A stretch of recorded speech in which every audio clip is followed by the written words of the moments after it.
선사시대 사람들에게 제일로 중요했던 건 생존, 먹고 사는 거였어요. 그래서 먹는 걸 중심으로 내용을 살펴볼게요. 일단 구석기 시대 사람들은 사냥을 하거나 과일을 채집하거나 어로 물고기를 잡아 먹었고요. 한 지역에 먹을 게 떨어지면 다른 지역으로 이동하는 이동 생활을 했습니다. 이동 생활을 하니까 집이 필요 있어 없어? 없어. 집이 필요 없으니 동굴에서 살거나 막집을 짓고 살았고요. 도구로 가보면 구석기 시대 사람들은 뗀석기를 사용했는데 뗀석기는 돌을 던져서 나온 파편 정도로 생각해 주시면 돼요. 대표적인 뗀석기로는 주먹도끼가 있죠. 주먹도끼. 신석기 시대로 가면서 드디어 인류는 농사를 짓고 목축, 가축을 기르기 시작합니다. 농사를 짓고 가축을 기르니까 이동할 필요가 없겠지. 정착 생활이 시작되고요. 정착 생활을 위한 집으로서 움집이 만들어집니다. 도구로 가보면 이젠 작은 농작물을 다뤄야 되잖아. 그래서 도구도 더 발전해서 돌을 갈아서 쓰는 간석기가 사용되고요. 대표적인 간석기로는 갈판과 갈돌이 있죠. 또 음식을 먹고 남았어. 그럼 저장을 해야 되지. 저장을 하려면 토기가 필요해. 신석기 시대 때 처음으로 토기가 사용되고요. 대표적인 토기가 바로 빗살무늬 토기죠. 빗살무늬 토기 별표. 청동기 시대에 가면 인류는 드디어 벼농사도 짓습니다. 근데 얘들아, 쌀은 생산량이 무지하게 많아. 그러니까 먹어도 남는단 말이야. 그럼 남는 걸 내 창고로 넣는 순간 사유재산이 되고요. 사유재산이 등장하면서 인간의 더러운 욕망도 발현되죠. 왜? 나보다 남이 많이 갖고 있으면 뺏고 싶잖아. 이게 국가 차원으로 확대되면 전쟁, 정복 전쟁이 일어나게 되고, 전쟁에서 이긴 사람은 지배자, 전쟁에서 진 사람은 피지배자가 됩니다. 지배자, 피지배자, 계급이 발생했죠. 계급화에서 지배자는 본인의 권력을 과시하고 싶었겠지. 그래서 만들어진 게 바로 고인돌이야. 도구로 가보면 일단 청동제 도구가 기본적으로 사용이 됩니다. 대표적으로 비파형 동검같이. 근데 중요한 건 청동기 시대 때 여전히 농기구로는 석기를 사용했어. 왜 그러냐? 청동기는 강도가 약해서 농사를 지을 수 없단 말이야. 그래서 청동시대 때 여전히 농기구로는 석기를 썼고요. 그게 바로 옆에 나와 있는 반달 돌칼입니다. 그래서 청동기 시대 때 농기구로 반달 돌칼을 썼다는 것까지 기억을 해두면 좋을 것 같아요. 최초의 국가 고조선 해봅시다. 고조선은 너네도 알다시피 단군, 왕검이 건국했는데 여기서 단군은 제사장을, 왕검은 정치 지도자를 의미해. 그럼 이 둘이 같이 쓰였다는 건 고조선이 재정일치사회라는 거겠지. 그리고 고조선은 청동기를 기반으로 건국이 되었는데 이후 위만이라는 사람이 이주해 오면서 고조선은 철기 문화를 본격적으로 수용하게 됩니다. 또 이때 고조선은 중국의 한나라와 한반도 남부의 진나라 사이에서 중개무역을 하면서 크게 번영했는데 문제는 한나라 입장에선 고조선이 중간에서 이득을 다 취하니까 고조선이 꼴보기 싫었겠지. 그래서 이 한나라가 고조선을 침략하게 되고요. 이 한나라의 침략으로 고조선은 멸망하게 됩니다. 이게 고조선의 역사이고 별개로 고조선 사회를 운영하는 법으로서 8조법이 있었다까지 기억해 주시면 좋을 것 같아요. 고조선이 멸망한 이후에 한반도엔 여러 나라가 등장했고 그 나라가 바로 부여, 고구려, 옥조, 동해, 사만이야. 이 여러 나라의 성장 시기는 특히 각 나라의 제천 행사, 또 가족 제도를 중심으로 살펴봐야 하는데 부여부터 가볼게요. 일단 부여는 5개의 부족이 힘을 합쳐서 만든 나라였고 제천 행사는 부여는 추운 지방에 위치해 있었기 때문에 농사가 잘 되는 가을이 아니라 사냥이 잘 되는 12월에 영고라는 제천 행사를 지냈습니다. 가족 제도로는 형이 죽으면 형수를 동생이 취하는 형사취수제가 있었어. 고구려는 부여에서 뛰쳐내려온 주몽이 만든 나라이고요. 고구려는 부여와 동일하게 오부적 연맹체였어. 제천 행사로는 10월 달에 동맹이라는 행사를 지냈고 가족 제도로는 서옥제가 있었는데 이 서옥제는 오늘날로 하면 대릴사위제, 더 쉽게 이야기하면 남자가 여자 집에 들어가 사는 게 바로 서옥제라고 생각하시면 됩니다.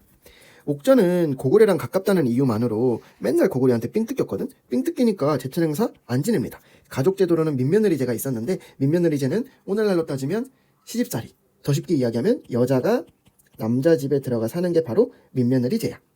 그 다음 동해는 10월 달에 무천이라는 제천 행사를 지냈고요. 동해는 산지 지역에 위치해 있었기에 지역 간의 경계가 굉장히 뚜렷했거든. 그래서 다른 마을을 함부로 침범하면 소나 말로 배상하게 하는 제도가 있었고 이 제도를 책화라고 해. 그래서 동해에는 책화라는 독특한 제도가 있었다. 이것까지 기억해 주시면 좋을 것 같아요. 마지막 마한 지난 변환의 사만을 보면 일단 여기는 농사가 대박이지. 그래서 제천 행사를 5월에 한 번, 10월에 한 번 총 2번 지냅니다. 이때 이 5월제가 오늘날 단오, 10월제가 오늘날 추석의 기원이 되었어. 이와 별개로 변화는 철이 풍부했다는 것까지 기억을 해두시면 좋고요. 이후의 역사가 어떻게 전개되냐. 이후에 일단 한반도 북부와 만주 지역은 고구려가 장악합니다. 그리고 한반도 서부는 마한의 작은 나라였던 백제가 장악을 하고요. 한반도 동부는 지난해 작은 나라였던 신라가 장악을 합니다. 그러면서 고구려, 백제, 신라의 삼국시대가 전개되는 거야. 알겠지? 삼국시대는 각 나라의 전성기가 중요한데 고구려, 백제, 신라 중 가장 먼저 전성기를 맞이한 나라는 백제였어. 백제는 4세기 근초고왕 때 전성기를 맞이하는데 일단 근초고왕은 마한의 전 지역을 정복했고 또 고구려 평양성을 공격해서 고국 원앙을 전사시켜. 그리고 동진, 외와도 활발히 교류하지. 이게 백제의 전성기이고 추가로 백제의 수도 변천을 알아야 되는데 백제의 첫 번째 수도는 한성, 오늘날 한강 부근이었어. 그러다 5세기 고구려 장수왕의 공격을 받고 수도를 급히 웅진, 오늘날 공주로 옮기게 됩니다. 근데 이 웅진은 방어에만 적합한 지역이었지 수도로선 적합하지 않았어.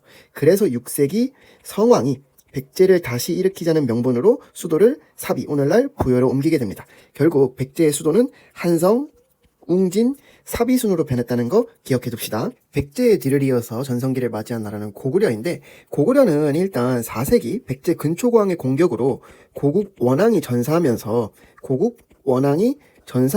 큰 위기를 맞이했잖아. 이 위기 속에 등장한 왕이 바로 소수림왕이야. 소수림왕은 당장의 복수도 중요하지만 나라의 힘을 기르는 게 먼저라고 생각했거든. 그래서 태학을 설립해서 인재를 양성하고요. 율령, 법을 반포해서 국가의 기틀을 다잡습니다. 또 불교를 수용해서 만 백성의 마음을 하나로 모아. 이러한 노력이 있었기 때문에 고구려가 5세기 광개토대왕 때 전성기를 맞이할 수 있었던 거야. 광개토대왕 때 중국은 여러 개의 나라로 분열되어 있었거든. 이 기회를 틈타서 광개토대왕은 북쪽 만주와 요동 지역으로 영토를 무지막지하게 확장합니다. 또 당시에 외의 공격을 받아서 위기에 처해 있던 신라를 도와주기도 하지. 광개토대왕의 뒤를 이어서 왕이 된 장수왕 때도 고구려의 전성기는 이어집니다. 근데 이 장수왕 때는 중국이 통일돼 있었어. 그럼 북쪽으로 영토를 넓히긴 어려웠겠지. 그래서 장수왕은 시선을 아래로 돌려서 남진 정책을 추진합니다. 남진 정책을 위해서 수도를 국내성에서 평양성으로 천도를 하고요. 그리고 백제를 공격해서 백제의 수도 한성을 함락시킵니다. 이때 백제가 웅진으로 수도를 옮기게 되는 거야. 이게 고구려의 전성기. 마지막으로 신라 해봅시다. 신라는 애초에 태백산맥과 소백산맥에 가로막혀 있어서 발전 자체가 굉장히 느렸어. 그러다 6세기 지증왕이 즉위를 하면서 발전을 제대로 하게 되는데 지증왕은 먼저 국가의 이름, 나라의 이름을 신라로 정했고요. 이사부 장군을 보내서 오늘날 울릉도 독도에 해당하는 우산국을 정복하게 합니다. 이어서 왕이 된 법흥왕은 이름에서 확인할 수 있듯이 법, 율령을 반포했고요. 또 불교를 공인합니다. 이 지증왕과 법흥왕의 노력이 있었기 때문에 신라가 드디어 진흥왕 때 전성기를 맞이하게 되는 거야. 진흥왕은 화랑도를 국가 조직으로 개편해서 인재를 양성하고요. 그 인재들과 영토를 넓히기 시작하는데 이때 대표적으로 신라가 백제의 성왕과 손을 잡고 한강 유역을 차지해. 당시에 한강 하류는 백제가, 한강 상류는 신라가 차지했는데 솔직히 한강 하류가 더 좋은 땅이잖아. 그래서 진흥왕이 백제의 성왕을 배신하고 한강 유역을 완전히 장악해버립니다. 이 스토리 기억해 두시고요. 또 진흥왕은 비석을 굉장히 좋아했어. 그래서 본인이 차지한 지역마다 직접 찾아가서 순수비를 건립합니다. 이게 신라의 전성기고요. 이와 별개로 신라에는 독특한 신분 제도인 골품제가 있었다는 것까지 기억해두면 좋을 것 같아요. 7세기 삼국통일 들어가기 전에 가야 잠깐 해볼게. 가야는 백제와 신라 사이에 위치했는데 고구려, 백제, 신라는 왕이 모든 권력을 가지고 국가를 운영했거든. 그런데 가야는 권력이 하나로 모이지 못하고 6개의 가야가 연맹을 맺고 있는 형태였어. 그래서 가야가 삼국에 들어가지 못하는 거야. 가야의 역사를 잠깐 살펴보면 가야의 역사는 크게 전기와 후기로 나눠서 살펴볼 수 있는데 이 전기에는 6개의 가야 중 금관가야가 가야의 연맹을 주도했어. 그러다가 아까 있잖아 얘들아. 아까 왜 일본이 신라를 공격해서 광개토 대왕이 신라를 도와줬다고 했지. 이때 가야는 일본을 도와. 그래서 광개토 대왕이 일본을 물리치면서 가야도 공격을 하거든. 이때 가야의 중심지가 금관가야에서 대가야로 바뀝니다. 광개토 대왕의 공격으로 가야의 중심지가 금관가야에서 대가야로 바뀌었다는 거 기억을 해두시고요. 또 가야는 철기 문화가 발달했다는 것까지 기억해두면 좋을 것 같아요. 이제 7세기 삼국통일 과정 배워보자. 7세기 중국을 통일한 수나라, 당나라가 연이어 고구려를 쳐들어오거든. 이때 고구려는 수나라는 살수대첩으로, 당나라는 안시성 전투로 막아내. 이렇게 북쪽에서 고구려랑 수 당나라가 싸우고 있을 동안 남쪽에서는 백제와 신라가 자기들끼리 치고받고 싸우고 있었어. 이때 백제의 의자왕이 신라의 성 40개를 뺏어버리거든. 그러니까 신라한테는 굉장히 큰 위기가 찾아온 거야. 그래서 신라는 이 위기를 벗어나고자 당나라와 나당 동맹을 결성합니다. 그리고 이 나당 동맹이 660년에 백제를, 668년에 고구려를 멸망시키지. 그럼 백제 멸망시키고 고구려 멸망시켰으면 당나라 군대는 자기네 나라로 돌아가야 되잖아. 근데 안 돌아가고 막 신라까지 차지하려 하는 거야. 그래서 신라와 당나라 사이에 나당 전쟁이 일어나고요. 이 나당 전쟁에서 구체적으로 매소성 기벌포 전투에서 신라가 승리함으로써 삼국 통일이 완성됩니다. 근데 신라의 삼국 통일은 어쨌든 외세의 도움으로 완성이 된 거잖아. 그래서 신라의 영토는 대동강 이남으로, 통일 신라의 영토는 대동강 이남으로 한정되었어. 그럼 옛 고구려의 영토는 완전히 빼앗긴 것이냐? 그건 아니야. 왜냐하면 당시 고구려의 장수 대조영이 이 지역에다가 발해라는 나라를 건국했거든. 그래서 삼국시대 이후에는 발해와 통일신라가 공존하는 남북국 시대가 전개됩니다. 얘들아, 남북국 시대는 시험에 거의 안 나와. 그래서 간단히만 살펴볼게. 먼저 통일신라. 통일신라는 왕권과 신권의 관계를 파악하는 게 중요한데, 봐봐. 통일 직후에는 나라를 다시 정비해야 되잖아. 그러다 보니 당연히 왕권이 신권보다 강했어. 그러다 말기에 가면 왕위 쟁탈전이 벌어지거든. 이때 150년 동안 20명의 왕이 교체돼. 그럼 왕권이 높겠냐? 당연히 왕권이 땅바닥에 떨어졌겠지. 왕권이 땅바닥에 떨어졌다는 건 중앙에 통제력이 약화됐다는 것이고, 그래서 신라 말기, 통일신라 말기에 지방에선 호족이 성장해. 대표적인 호족이 바로 성해진의 근거를 두고 있던 장보고야. 어쨌든 통일신라 말 호족이 성장하면서 결국 이들이 후 백제, 후 고구려의 후 삼국 시대를 열게 되고, 이 후 삼국 시대를 다시 누가 통일하는 거야? 그치. 고려가 통일하면서 고려 시대가 시작되는 거야. 이 고려 시대는 이따가 살펴보고요. 이게 통일신라의 역사고, 다음 통일신라의 통치체제를 보면 통일신라의 통치체제는 구주 5소경인데 쉽게 얘기해서 전국을 9개의 주로 나눴다. 그리고 5개의 중요한 도시를 5소경이라 불렀다. 오케이? 자, 발해. 발해는 아까 전에 이야기했다시피 고구려 장수 출신인 대조영이 건국을 했고요. 고구려 장수가 건국했다 보니 당연히 어느 나라를 계승했겠어? 그치, 고구려를 계승했겠지. 이후 발해는 선왕 때 전성기를 맞이하는데, 이때 다른 나라가 발해를 해동 성국, 바다 동쪽의 성스러운 국가라고 불렀대. 그러다 발해는 거란의 침략으로 멸망하게 됩니다. 발해의 통치체제를 보면 발해의 통치체제는 5경 15부 62주였는데 15부 전국을 15개로 나눴다. 그중 5개의 중요한 도시를 5경이라 했고요. 62주는 뭐냐면 이 15부를 더 쪼갠 것인데, 쉽게 얘기해서 왜 서울도 아래에 뭐 종로구, 노원구, 은평구 있고 이 아래에 또 여러 개의 동으로 쪼개지잖아. 그거랑 똑같은 개념이라고 보시면 됩니다. 마지막으로 발해의 교육기관으로는 주자감이 있었어요. 그럼 남북국 시대 끝. 자, 고려시대 태조 왕건부터 봅시다. 얘들아, 고려는 호족이 힘을 합쳐서 만든 나라였기 때문에 호족의 힘이 막강했어. 그래서 태조 왕건은 이 호족들을 통합시키기 위해서 여러 노력을 기울였고요. 그중 대표적인 게 바로 결혼 정책이죠. 그러니까 결혼을 해서 아예 호족이랑 가족이 되어버리는 거야. 왕건은 부인이 무려 29명이었어요. 그 다음으로 실시한 정책은 바로 북진 정책인데, 시행한 이유는 그래. 우리는 고구려를 계승한 나라이다. 그렇기에 고구려의 옛 영토를 회복해야 된다. 그래서 실시한 게 바로 북진 정책이고요. 북진 정책의 일환으로 고구려의 옛 수도 평양, 서경을 굉장히 중요시 여깁니다. 마지막으로 태조 왕건은 훈요 10조를 후대의 유언으로 남기는데, 이 훈요 10조에는 고려 통치의 방향성이 담겨 있었어. 이 태조 왕건이 죽은 이후에 고려에선 왕위 쟁탈전이 벌어지는데 이 과정에서 2대왕 해종, 3대왕 정종이 별다른 업적을 남기지 못하고 죽어. 그리고 고려의 4대왕 광종이 즉위합니다. 광종은 이 혼란을 끝내기 위해서 왕권을 무지막지하게 강화시키려 했고, 이를 위해서 노비안건법과 과거제를 실시하는데, 노비안건법은 호족들이 불법으로 소유하고 있던 노비를 해방시켜주는 법이고, 과거제는 왕이 직접 관리를 선발하는 제도야. 그래서 이 노비안건법과 과거제, 꼭 기억을 해두시고요. 왕권이 강화된 다음엔 나라에 어느 정도 안정기가 찾아오겠지. 그 안정기를 대표하는 왕이 바로 성종입니다. 성종은 최승로의 시무 28조를 수용해서 유교 중심의 통치 체제를 완성했고요. 구체적으로 이때 중앙정치제도로서 이성 6부제가 실시되고 지방엔 12목이 설치된 다음 이 12목에 왕의 명령을 대신 수행하는 지방관이 파견돼. 이게 고려 초기 국왕들의 업적이야. 이거 기억을 해두시고요. 그러다 이 성종 말에 거란족이 침입을 해오는데 그럼 거란은 왜 고려를 쳐들어왔냐? 얘들아, 고려의 기본적인 외교 정책은 친송배거야. 고려의 기본적인 외교 정책은 친송배거야. 고려는 송나라랑 친하게 지내고 거란을 배척했어. 이 외교 정책이 원인이 되어서 거란은 고려를 총 3차례 침략해 오고요. 다행히 고려는 이 거란의 3차례 침입을 잘 막아냅니다. 그중 우리가 기억해야 될 건 1차와 3차 침입인데 1차 침입 때는 서희의 외교 담판으로 오히려 고려가 강동 6주 지역을 획득하고요. 3차 침입 때는 강감찬의 귀주 대첩으로 거란을 크게 무찔러.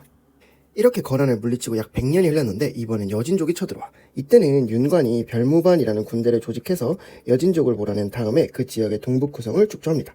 그런데 시간이 지나면 지날수록 이 여진의 힘이 세지는 거야. 힘이 세진 여진은 나라의 이름을 금으로 바꾸고 거란을 멸망시키고 송을 거의 작살낸 다음에 고려의 4대를 요구해. 쉽게 얘기해서 자기한테 머리 조아리라는 거지. 우리 같으면 자존심도 있고 하니까 거절했을 텐데 당시 이자겸이라는 사람이 이 금의 4대 요구를 수용해버립니다. 그럼 이 이자겸은 어떤 사람이냐? 얘들아, 이자겸은 고려 중기 권력층이었던 문벌 귀족의 수장이자 당시 고려의 실권자였어. 실권자니까 자기 마음대로 4대 요구를 수용해버린 거야. 그리고 나중에 실패하지만 자기가 왕이 되겠다면서 반란도 일으키거든. 이게 바로 이자겸의 난이에요. 이 이자겸의 난이 진압된 이후엔 묘청이 고려의 수도를 서경으로 옮기자는 서경천도 운동을 전개하고 이게 실패하자 묘청도 반란을 일으킵니다. 어쨌든 중요한 건 이 이자겸의 난과 묘청의 서경천도 운동을 거치면서 문벌 귀족 사회가 크게 흔들렸고 결국 이 문벌 귀족 사회는 무신 정변으로 막을 내리게 되죠. 사실 무신은 고려 초기부터 엄청난 차별과 무시를 받아왔었거든. 이 서름이 결국 분노로 바뀌었고 이 분노가 무신 정변으로 펑 하고 터져버린 거야. 무신 집권기의 내용을 살펴보면 일단 이 무신들은 평생을 전쟁터에서 보낸 사람들이야. 정치에 익숙할까? 익숙하지 않아. 그래서 무신 집권기 초기에는 혼란이 거듭됩니다. 그러다 최충원, 최우 등의 최씨들이 집권하면서 어느 정도 안정기를 맞이하고요. 이때 만들어진 기구가 바로 교정도감, 정방, 삼별초예요. 교정도감은 최고의 정치 기구로서 국가의 중대사를 결정했고 정방은 인사기구, 삼별초는 군사, 사병 집단이라고 생각하시면 돼요. 그러다 이 최후 집권기 때 또 다른 나라가 고려를 쳐들어오는데 그 나라가 바로 몽골, 원나라야. 몽골 원나라는 당시 세계를 제패한 최강국이었거든. 물론 고려도 이 몽골과 싸워보겠다면서 수도를 급히 강화도로 옮기지만 가서 한 거라곤 8만 대장경 만드는 일밖에 없었어. 그 사이 몽골은 우리의 전 국토를 초토화시켰고 이 과정에서 초조대장경, 황룡사 구축 목탑 같은 문화재가 소실되지. 결국 고려는 몽골에 항복하고 다시 개경으로 돌아오는데 이 개경 환도로 무신 정권은 완전히 몰락하게 되고요. 이후엔 원나라가 몽골이 우리의 내정을 간섭하는 원간섭기가 시작되는 겁니다. 원간섭기 때의 모습을 보면 원간섭기 때 일단 고려 왕은 원나라 공주와 결혼해야 했고 또 원나라에 충성한다는 의미에서 고려 왕 이름 맨 앞에는 충자를 무조건 붙여야 됐어. 그 다음 원나라는 정동행성이라는 기구를 설치해서 고려의 내정을 사사건건 간섭했고요. 일부 지역은 직접 지배하기도 했는데 그중 하나가 바로 쌍성 총간부야. 사회적으로는 일제강점기 때 친일파가 득세했듯이 원간섭기 때는 친원파가 득세하는데 그 친원파를 우리는 권문세족이라고 부릅니다. 그럼 이 원간섭기 벗어나야겠지. 이 원간섭기에 저항했던 왕이 바로 공민왕이고 이 공민왕은 시험에 너무 잘 나옵니다. 공민왕은 가장 먼저 아까 이야기했던 쌍성 총간부를 공격해서 탈환했고요. 그리고 권문세족의 경제적 기반을 약화시키기 위해서 신돈을 등용한 다음에 전민 변정 도감이라는 기구를 설치해. 이 전민변정 도감에서는 권문세족이 불법적으로 소유하고 있던 노비와 토지를 되돌려놓는 일을 했어요. 그리고 권문세족을 견제하기 위해서 신진 4대부도 등용을 하죠. 그러나 이 공민왕의 개혁 정치는 공민왕이 암살되면서 실패하게 되고 결국 고려는 멸망의 길로 접어들게 되는데 그 과정을 살펴보면 일단 공민왕 말에 북쪽에서는 홍건적이 남쪽에서는 왜구가 쳐들어오거든. 이 홍건적과 왜구의 침입을 막아내면서 신흥 무인 세력 대표적으로 최영, 이성계 등이 정치적으로 성장합니다. 여기서 이성계가 정도전을 중심으로 한 신진 4대부와 손을 잡고요. 그리고 위화도 해군을 일으켜서 최영, 권문세족을 완전히 몰락시킨 다음에 새로운 나라를 만드니 그 나라가 바로 조선인 거야. 알겠지? 조선시대, 조선은 태조 이성계가 건국했지. 태조 이성계가 조선을 건국하는 데 있어서 가장 크게 공을 세운 사람은 첫 번째 신진 4대부였던 정도전이고, 두 번째는 다섯째 아들 이방원이었어. 그런데 이 둘의 생각이 좀 달라. 정도전은 정치의 중심은 재상, 신하라 생각했고, 이방원은 왕이라 생각했어. 그래서 이 둘이 다투다가 결국 이방원이 왕자의 난을 일으켜서 정도전을 제거하고 권력을 장악합니다. 그리고 조선의 3대 왕이 되니 그게 바로 태종이야. 그럼 태종은 본인이 말한 대로 왕권을 강화시키려 노력했겠지. 그래서 실시한 게 바로 육조직계제인데, 그럼 이 육조직계제는 뭐냐? 옆으로 가볼게. 얘들아, 조선은 원래 왕이 명령을 하면 의정부라는 기구에서 검토하고 결정한 다음에 육조에서 이를 실행하는 방식으로 나라가 운영되었거든. 근데 태종은 이 의정부가 마음에 안 드는 거야. 니네가 뭔데 감히 왕의 명령을 검토, 결정하냐는 거지. 그래서 태종은 이 의정부의 권한을 대폭 축소시킨 다음에 왕이 육조에 직접 명령하면 육조는 실행한 다음 왕에게 바로 보고하게 하는데, 이게 바로 육조직계제야. 그래서 태종이 육조직계제를 실시했다는 거 꼭 기억을 해두시고요. 이 외에 오늘날 신분증에 해당하는 호패법도 실시를 합니다. 그리고 태종의 가장 큰 업적은 바로 아들 세종대왕을 낳은 거지. 세종대왕 살펴봅시다. 세종은 태종의 아들이지만 생각은 달랐어. 세종은 정치는 왕과 신하가 함께하는 거라고 생각했거든. 그래서 이 의정부의 권한을 다시 되살리는 의정부 서사제를 실시하고요. 또 집현전에서 신하들과 여러 정책을 연구하고 개발합니다. 그리고 누구나 알다시피 백성을 가르치는 바른 소리, 훈민정음, 한글도 창제하죠. 또 세종은 영토 확장, 국방 이런 거에도 관심이 많았거든. 오늘날 우리나라의 모습이 얘들아 세종 때 만들어진 거야. 그래서 구체적으로 살펴보면 당시 북쪽에선 여진족이 우리를 괴롭혔거든. 세종은 이 여진족을 몰아내고 4군 6진을 개척합니다. 남쪽에서는 왜구가 우리나라를 괴롭혔는데, 그래서 세종은 이 왜구의 근거지인 대마도, 스시마섬을 토벌해버리죠. 이게 세종의 업적이고요. 이 세종의 업적은 여러분이 꼭 기억을 해두시기 바래요. 세종의 뒤를 이어서 문종, 단종, 그리고 세조가 왕이 됩니다. 근데 얘들아, 이 세조는 조카인 단종을 죽이고 왕이 된 사람이야. 정통성이 있어, 없어? 정통성이 없어. 정통성이 없으니까 맨날 공격받아. 그럼 공격을 안 받으려면 본인의 권한, 왕권을 강화시켜야겠지. 그래서 세조도 육조 직계제를 실시하고요. 그리고 오늘날 법전에 해당하는 경국대전도 편찬하기 시작합니다. 그리고 이 경국대전 편찬을 완성한 게 바로 성종이야. 성종은 또 홍문관이라는 기구도 만드는데, 이 홍문관은 왕과 신하가 토론하는 경연을 주관하는 부서였고요. 또 이 성종 때 살인파가 최초로 등용되는데, 이 살인파는 누구냐? 옆으로 가서 설명을 해볼게. 고려 말에 신진 4대부가 조선 건국을 두고 찬성파와 반대파로 나뉘거든. 이 찬성파를 급진파 신진 4대부라 했고, 반대파를 온건파 신진 4대부라 했어. 이 조선이 건국된 이후에 급진파 신진 4대부는 어쨌든 조선 건국에 공훈이 있는 세력이잖아. 그래서 이들을 훈구파라 불렀고, 이 훈구파는 조선 초기 왕들과 국가의 체제를 정비하는 데 여러 노력을 기울입니다. 반면에 온건파 신진 4대부는 지방으로 내려가서 성리학 공부 열심히 하거든. 이들의 모습이 꼭 수풀로 내려간 선비의 모습과도 같다 해서 이들을 살인파라 불렀어. 그러다 성종 때가 되면 이 훈구파가 약 100년째 권력을 잡게 되는데, 왜 한 세력이 권력을 너무 오랫동안 잡으면 그 권력은 부패하고 또 타락하기 마련이잖아. 이 훈구파도 성종 때가 되면 부패하고 타락한 거야. 그래서 이 훈구파를 견제하기 위해서 성종이 살인파를 등용했고요. 이 살인파는 주로 3, 4와 같은 언론기관에 등용이 되었는데, 언론기관은 예나 지금이나 권력을 견제하는 기관이거든. 이 살인파가 매일같이 훈구파의 부정부패를 비판합니다.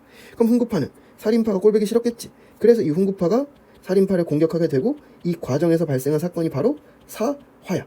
살인파가 화를 입었다. 구체적으로 보면 연산군, 중종, 인종, 명종 이렇게 4대 왕이 걸쳐서 훈구파와 살인파가 대립하게 되고, 그 과정에서 사화가 발생합니다. 이 사화는 총 4차례 발생하는데, 연산군 때 무오 갑자사화, 중종 때 기묘사화, 명종 때 을사사화가 발생해. 어쨌든 이 살인파는 홍구파한테 4번이나 두들겨 맞은 거잖아. 근데 이 살인파는 죽어도 좀비처럼 계속 살아고 돌아와. 어떻게 살아 돌아왔냐? 바로 이 서원과 향약 때문인데, 서원 교육기관이거든. 그러니까 죽어도 인재가 계속 배출되는 거야. 향약, 향촌 자치 규약으로 이 향약 때문에 살인파가 향촌 사회를 완전히 장악하고 있었어. 그래서 이 서원과 향약 때문에 살인파가 끊임없이 중앙으로 진출하게 되고요. 그러다 결국 선조 때가 되면 이 살인파가 훈구파를 완전히 몰아내고 권력을 장악해버리게 되지. 이때부터는 살인파 세상인 거야. 근데 이 살인파가 권력을 잡은 이후에 살인파가 또 자기들끼리 싸우거든. 이 살인파가 막 서로 동인, 서인, 또 동인은 북인, 남인, 서인은 또 노론, 소론하면서 자기들끼리 싸운단 말이야.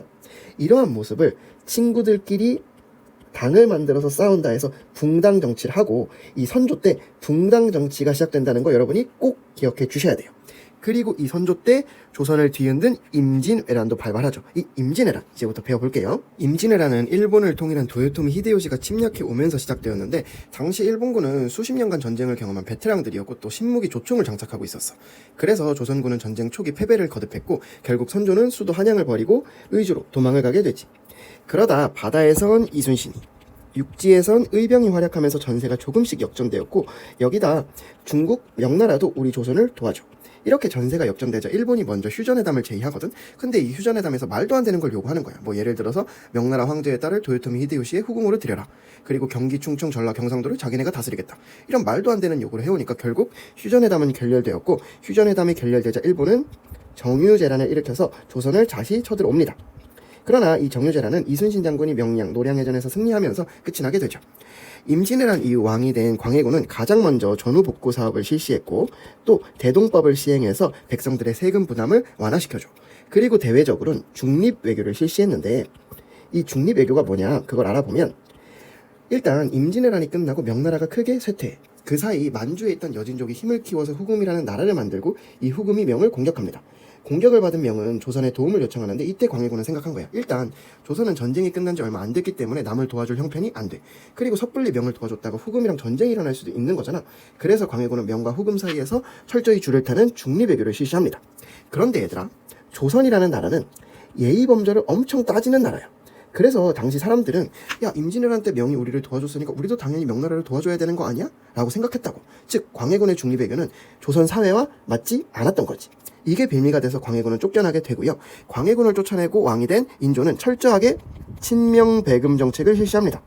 친명배금, 명나라랑 친하게 지내고 후금을 배척한 거야. 그럼 후금 입장에선 광해군 때까지만 해도 조선이랑 사이 좋았는데 갑자기 조선이 태도가 돌변한 거잖아. 그래서 이 후금이 정묘호란을 일으키게 되고요. 이후 나라의 이름을 청으로 바꾸고 일으킨 게 바로 병자호란이야. 이 병자호란 때는 싸워볼 틈도 없었어. 인조가 간신히 남한산성으로 도망쳤지만 한 건 없었고요. 결국 조선은 청에 항복하고 인조는 삼전도의 굴욕을 당하지. 병자호란 이후에 왕이 된 효종은 어쨌든 자기 아버지 인조가 청나라의 굴욕을 당하는 걸 봤잖아. 그래서 청을 정벌하겠다는 북벌운동을 전개했는데 열심히 했는데 큰 성과는 없었어요. 효종 이후에는 붕당 정치가 격화되는데 쓸데없는 걸 가지고 싸워. 예를 들어 현종 때는 예속논쟁이라고 해서 상복 몇 년 입느냐 가지고 싸우고, 숙종 때는 환국이라고 해서 숙종 여자 관계에 따라 집권 붕당이 수시로 바뀌거든. 그럼 이런 붕당 정치 가만히 냅두면 될까? 안 되겠지. 그래서 영조와 정조는 붕당 간의 화합을 도모하는 탕평책을 실시합니다. 영조의 탕평책부터 살펴볼게요. 영조의 탕평책은 예를 들어 A 붕당이 있고 B 붕당이 있으면 이 사이에 존재하는 온건파, 이들을 탕평파라 했거든. 이 탕평파를 적극적으로 등용하는 방식으로 전개가 되었고, 또 붕당의 근거지가 되는 서원도 정리를 합니다. 그래서 이때 천여 개의 서원 중에 647개만 남고 나머지는 싹 정리가 돼. 이 외에 영조는 균역법을 실시해서 백성들의 세금 부담을 완화시켜줬고, 또 경국대전의 속편인 속대전도 편찬합니다. 이게 영조고, 영조의 뒤를 이어서 왕이 된 정조 역시 탕평책을 실시했는데,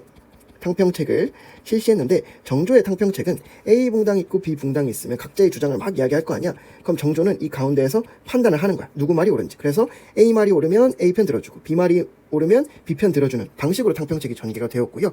또 정조는 왕권을 강화하기 위해서 정치적으로는 규장각, 군사적으로는 장용영을 설치합니다. 그리고 초계 문신 제도를 실시해서 젊고 능력 있는 관리도 적극적으로 등용을 하죠. 마지막으로 정조는 본인의 정치적 이상을 구현하기 위해서 수원 화성도 건립을 했는데, 이 수원 화성을 건립할 때 사용되었던 기구가 바로 정약용이 개발한 거중기야. 정조가 죽은 이후엔 순조, 헌종, 설종 이렇게 나이 어린 왕들이 연이어 즉위를 하는데 왕의 나이가 어리면 왕의 엄마나 할머니가 대신 정치를 했단 말이야.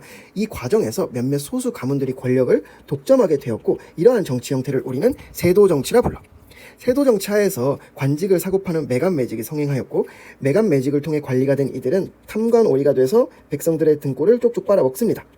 그러다 보니 당연히 세금 제도였던 삼정도 문란해지지. 세금 제도가 문란해지니까 백성들은 전국 각지에서 봉기를 일으켰고 대표적인 농민 봉기가 바로 홍경래의 난과 임술 농민 봉기야. 그럼 이 세도 정치 끝내야겠지. 이 세도 정치를 끝낸 게 바로 고종의 아버지인 흥선대원군인데 이 흥선대원군은 우리 근현대사 파트 가서 배울 거고요. 그 전에 우리 조선 후기의 경제 파트부터 배워볼게요. 조선시대 경제 파트 봅시다. 조세제도 개편부터 해볼게요. 조선시대 조세제도에는 전세, 역, 공납이 있었는데 이게 임진왜란 병자호란의 양난을 거치면서 전부 백성들의 부담을 완화시켜주는 방식으로 변화해. 어떻게 변화하는지 전세부터 살펴볼게요. 전세는 토지세로 원래는 토지의 비옥도나 풍흉을 고려해서 토지 1결당 최저 4두에서 최대 20두까지 나눠서 걷어들였거든. 근데 이것도 너무 힘드니까 인조 때 영정법을 실시합니다. 영정법은 영원히 고정했다라는 거야. 뭘로? 최저세율로. 쉽게 얘기해서 야 너네 이렇게 나눠서 내는 거 힘드니까 그냥 이제부턴 토지 1결당 4두만 내. 최저세율인 4두로 고정한 게 바로 영정법이에요. 그 다음 역은 군대를 가거나 국가에 노동력을 제공하는 것이었는데 누구나 다 군대 가는 거 싫어하잖아. 그래서 군대 가는 대신에 군포, 옷감을 내는 방식으로 변화합니다. 해서 당시 사람들은 군포를 1년에 2필 내야 했었거든. 근데 문제는 뭐냐? 일단 이 군포 양반은 안 내. 양반은 안 내는데 이 조선 후기에 가면 양반이 전체 인구의 70%를 차지한단 말이야. 그럼 천민 제외하면 20% 정도 되는 백성이 나라 전체의 군역을 다 책임져야 되지. 부담이 너무 심하잖아. 그래서 영조가 균역법을 실시했고요. 이 균역법을 통해서 군포 부담을 완화시켜줍니다. 어떻게 완화시켜줬냐? 1년에 2필 내던 거 이제 몇 필만 내? 1필만 내. 이게 균역법이야.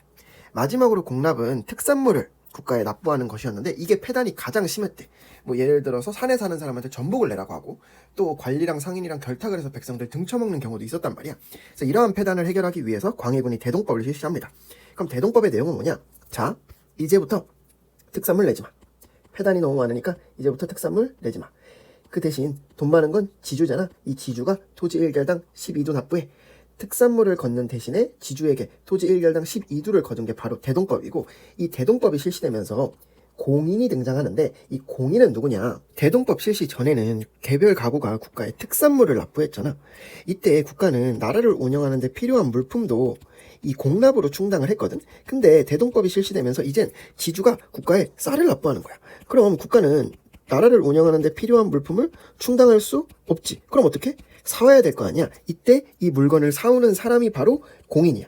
그래서 지주가 국가에 쌀을 납부하면 국가는 공인에게 돈을 주고 그 돈으로 공인은 시장에 가서 물건을 사다 국가에 전달을 해주는 거지. 이게 바로 공인의 역할인데 중요한 건 이 공인의 등장으로 조선 후기의 경제가 크게 변화했다라는 거야. 그럼 어떻게 변화했는지는 우리 옆에 가서 살펴볼게요. 조선 후기에 대동법이 실시되면서 공인이 등장했고 또 이때 모내기법이 실시되면서 분홍도 등장해. 공인은 아까 이야기했다시피 국가가 필요로 하는 물건을 사오는 사람이고 분홍은 돈이 많으니까 쇼핑을 엄청 할 거 아니야. 그러면서 자연스레 조선 후기에 상업이 발달해. 상업이 발달하니까 국가의 허락을 받지 않고 상행위를 하는 사상이 등장하고 이들 중 몇몇은 특정 물품을 독점적으로 판매하는 도구로 성장을 합니다. 또 상업이 발달하니까 화폐도 발달했겠지. 이때 사람들이 많이 사용한 화폐가 바로 상평통보야. 물건이 잘 팔리니까 당연히 물건을 만드는 수공업도 발달을 했겠지. 조선 전기에는 국가를 대상으로 하는 관영수공업이 발달했고 방식도 장인 한 명이 정성껏 물건 한두 개를 만드는 방식이었거든. 근데 조선 후기가 되면 일단 시장을 대상으로 하는 민영수공업이 발달하고요. 방식에 있어서도 선대제 수공업이 도입이 됩니다. 그럼 이 선대제 수공업은 뭐냐? 여기 예를 들어서 장인 한 명이 이렇게 도자기를 만들고 있어. 근데 이제 공인이 찾아와서 얘기를 하는 거야. 어이, 나 도자기 100개만 구워줘. 그럼 이 장인은 도자기 100개 만들 재료도 없고 인력도 없잖아. 그래서 어떻게 하냐? 돈을 미리 받아. 그리고 이 돈으로 재료도 구하고 인력도 구해서 도자기 100개를 만든 다음 이 공인에게 주는 거지. 이렇게 돈을 미리 받는 방식, 대가를 미리 받는 방식을 바로 선대제 수공업이라고 해. 이게 조선 후기 경제의 상황이야. 그럼 이걸 이제 한 문장으로 요약해 볼게. 결국 조선 후기 경제에서 중요한 건 딱 두 개야. 시장에서 사고 팔리는 상품, 그리고 이 상품을 살 수 있는 화폐. 조선 후기 경제에선 상품과 화폐가 굉장히 중요했다고. 이걸 시험에선 뭐라고 이야기하냐? 조선 후기에 상품, 화폐, 경제가 발달했다고 나와. 조선 후기에 뭐가 발달했다고? 상품, 화폐, 경제가 발달했다고. 이게 시험에 거의 매년 나오거든. 이거 꼭 기억을 해둡시다. 조선 후기에 뭐가 발달했다? 상품, 화폐, 경제가 발달했다. 그럼 우리 전근대 한국사는 다 살펴본 거예요.